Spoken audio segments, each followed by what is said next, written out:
During the 70s, Bobby Douglas could throw a football farther than any quarterback in the NFL. But he was best known for throwing the Bears' game plan out the window. Douglas is the subject of this week's Mavericks and Misfits segment. And here's your host, Joe Theismann. One of the classic images in pro football is the tall, cool quarterback dropping back in the pocket. But take it from me, quarterbacks don't have to conform to that classic image to get the job done. With his cannon arm, Bobby Douglas seemed tailor-made to play quarterback. But Bobby did things off the cuff. In 1972, for example, he rushed for nearly 1,000 yards. Bobby Douglas made things happen.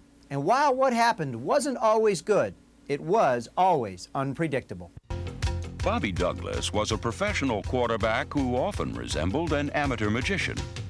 Even though his sleight of hand was a bit wobbly, his tricks were astonishing. Whenever Chicago's game plan threatened to disappear in a puff of smoke, Douglas had a knack for pulling a rabbit from his hat.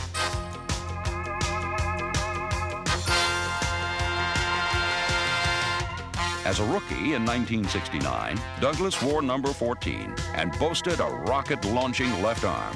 I threw a ball over 90 yards a couple times, and I really think I could throw a ball 100 yards if I got the right throw off. My statistics were great in some games and horrible in others. I was a very up-and-down quarterback. They made a big deal out of course, because I was controversial and was one of those people that the media liked to try to find something different about. While Douglas could muscle the football, he never could master the playbook. And during his rookie year, the Bears took unusual measures to improve his signal calling.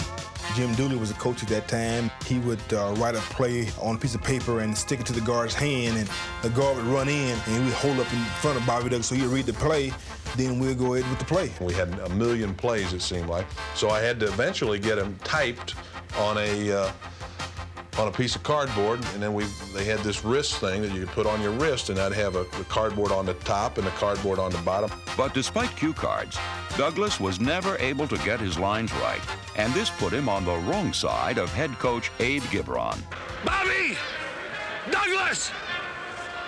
Douglas! So many times he would call the wrong play, but he would make it work. Although Douglas stood tall in the pocket, he rarely stood there for long. He was a player who never lost his nerve, even though he frequently lost his helmet.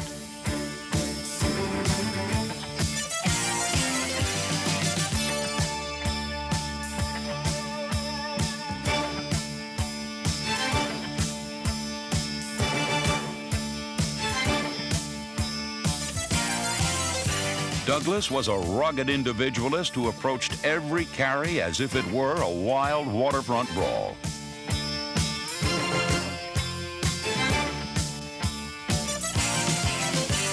I'm a person who likes to try to do everything myself, and I was probably not as patient as a quarterback as I should have been.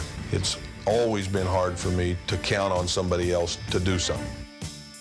I enjoyed running, I really did. I had good balance, and I could take the punishment. I could run over people once in a while, and basically had pretty good instincts.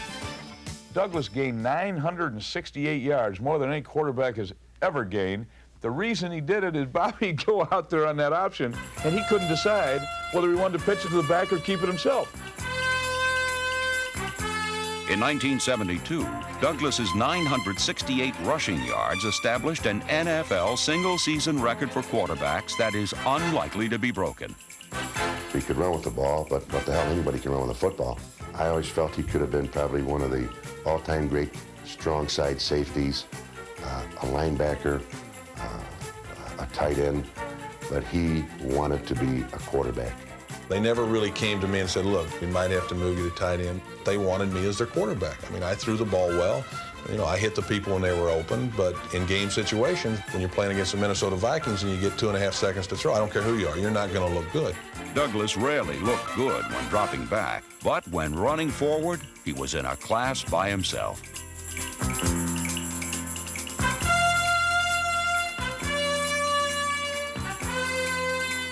For 7 seasons, Chicago Bears fans and opponents never knew what Bobby Douglas was going to do next. And neither did Bobby Douglas.